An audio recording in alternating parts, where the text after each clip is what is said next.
The issue here is when someone plays, like a video on YouTube, before you get to the content, you have to watch an ad. You get that, bug that comes up, says you got to wait 15 seconds or something. And companies like AT&T, Verizon, Johnson & Johnson, these big companies, they've just found out that their ads are being played before some pretty offensive content, and they want it to stop.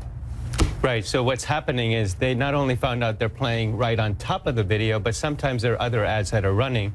So what companies are saying is we're pulling not just out of Google, YouTube, but those ads could appear in a whole bunch of other related sites that work with Google. So it's actually a significant impact. And I will tell you, there is a positive in this that is going to change the course of how advertisers work with platforms and also affect what kind of content that may be available on sites like these. I mean, at the heart of this, isn't it the case that basically technology has outstripped the pace of advertising's checks and balances?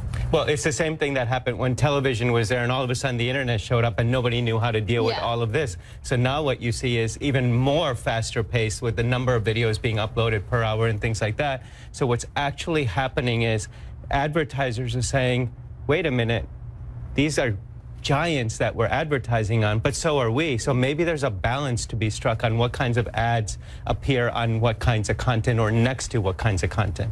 So there's a dialogue that's absolutely been started, all based on the revenue potential that both companies want, which means there's actually a shared interest here, which is a good thing. Yeah, there are millions, tens, maybe hundreds of millions of dollars of revenue at stake here.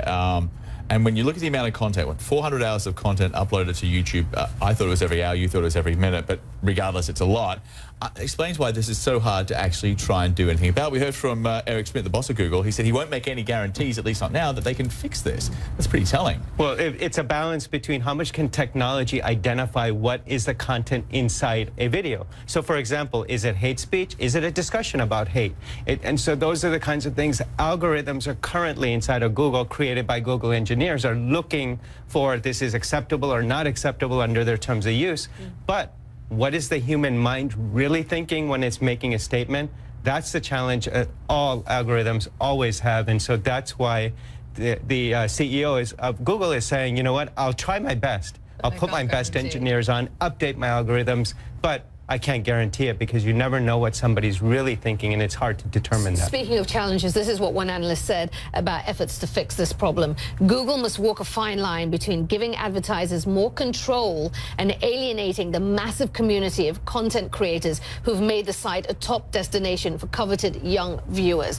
Is that right? Is that the challenge here? That's absolutely right. The very purpose of a platform is to say, hey, bring your user-generated content, here's your platform, put what you want on it, and then that generates more eyeballs, more viewers, longer time on the site, which is actually what advertisers want. They want people to be on the site longer so they see their brand flashed in front of them. So there's a very delicate balance, not only for Google, but also for advertisers, because the more you push Google to say, fix these ads, fix this content, the less usership happens, the less people see their own brands, which means that both sides actually get affected on their revenue stream.